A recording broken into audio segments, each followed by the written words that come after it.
Companies like Google and Facebook are factory farms for human beings. That's how they make their money. They make their money by tracking everything that you do, by profiling you, and then monetizing that by manipulating your behavior with this intimate insight. We're not sleepwalking into some sort of dystopia. We're there. My name is Aral Balkan, and I'm a cyborg rights activist.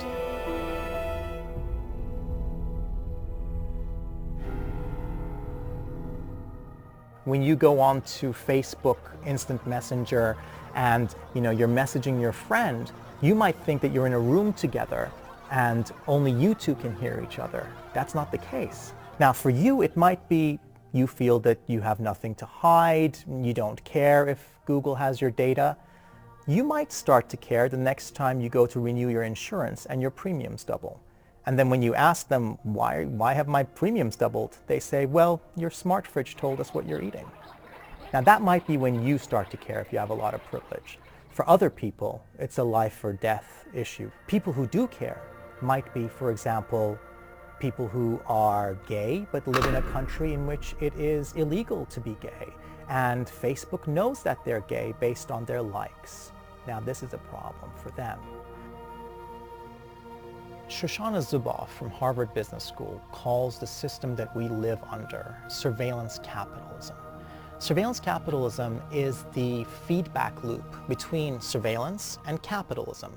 Capitalism is about the accumulation of wealth. Now what happens when that accumulated wealth and the people who have that wealth and power then invest that wealth in surveillance devices which allow them to gather information about all of us, which in turn allows them to manipulate our behavior, which in turn makes them more money and reinforces this feedback loop.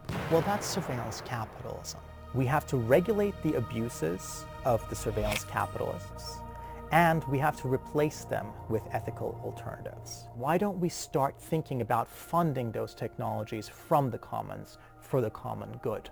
Unless we change how technology is funded today, we can't fix this problem, because this is not a technology problem. If we want a different society, if we want different ideologies amplified, then we need to fund them differently, we need to build them differently, and then we have a chance of a progressive future.